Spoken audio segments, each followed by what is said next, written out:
ஆண்டவரும் இரட்சகருமான இயேசு கிறிஸ்துவின் ஈடு இணையற்ற நாமத்தில் அன்றன்றுள்ள அப்பம் வாசகர்களுக்கு எங்கள் அன்பின் வாழ்த்துக்கள். 2026 ஆண்டு மே மாதம் 18ஆம் தேதி திங்கட்கிழமைக்குரிய தின தியானம்.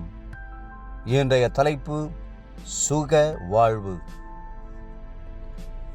ஏசாயா 58:8 சொல்லுகிறது, அப்பொழுது விடியற்கால வெளுப்பைப் போல உன் வெளிச்சம் எழும்பி உன் சுக வாழ்வு சீக்கிரத்தில் துளிர்த்து உன் நீதி உனக்கு முன்னாலே செல்லும், கர்த்தருடைய மகிமை உன்னை பின்னாலே காக்கும்.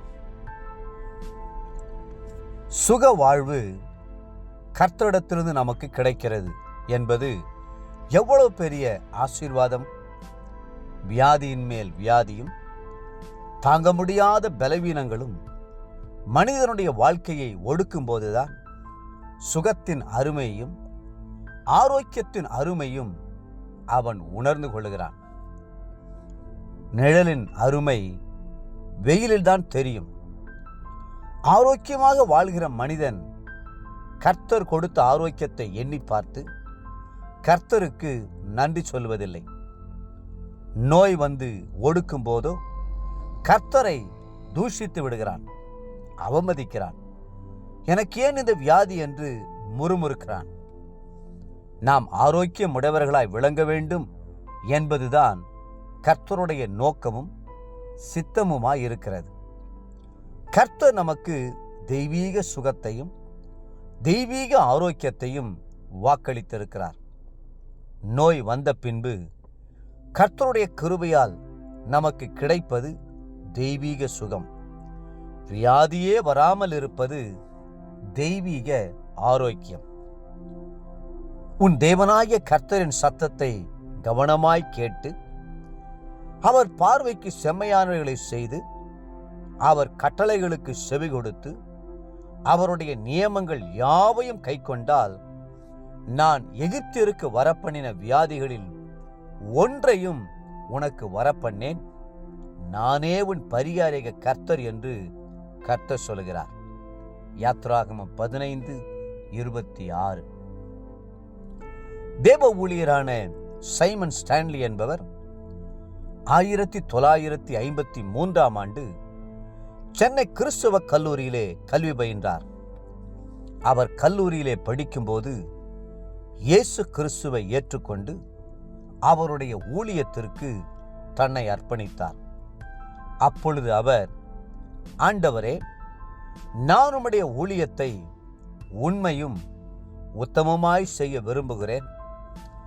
எனக்கு நோயோ வியாதியோ பலவீனமோ வராதபடி காத்துக்கொள்ளும் என்று மன்றாடினார்.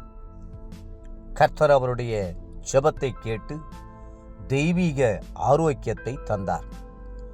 அதன் பின் ஏறக்குறைய 50 வருடங்கள் உருண்டோடிய பிறகும் நோயோ வியாதியோ இல்லாமல் பூரண ஆரோக்கியமுள்ளவராய் வாழ்ந்து வந்தார். அவர் சுக வாழ்வை கர்த்தர் எனக்கு தந்ததால் ஆண்டவரை ஸ்தோத்தரிக்கிறேன் என்று சாட்சி பகர்ந்தார். சுகமான வாழ்க்கையை விரும்பினால் மட்டும் போதாது, நாம் அதற்கான நிபந்தனைகளை நிச்சயமாகவே நிறைவேற்ற வேண்டும். அந்த நிபந்தனைகள் யாவை? முதலாவது, நாம் தேவனாகிய கர்த்தரின் சத்தத்தை கவனமாய் கேட்க வேண்டும்.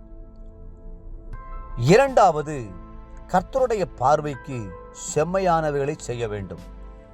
மூன்றாவது, அவருடைய கட்டளைகளுக்கு செவி கொடுக்க வேண்டும். நான்காவது, அவருடைய நியமங்கள் அனைத்தையும் கைக்கொள்ள வேண்டும். தேவப்பிள்ளைகளே, இந்த நிபந்தனைகளை நிறைவேற்ற முன்வாருங்கள். இன்றைய நினைவிற்கு எபேசியர் 6ஆம் அதிகாரம் 2-3 வசனங்கள்.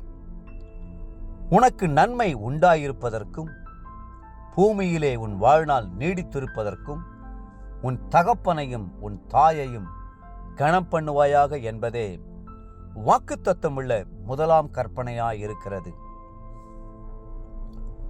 இன்றைய வேத வாசிப்பு காலை 1 நாளாகமம் 4, 5 மற்றும் 6 அதிகாரங்கள்.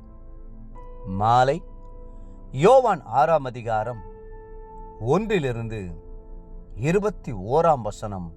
முடிய.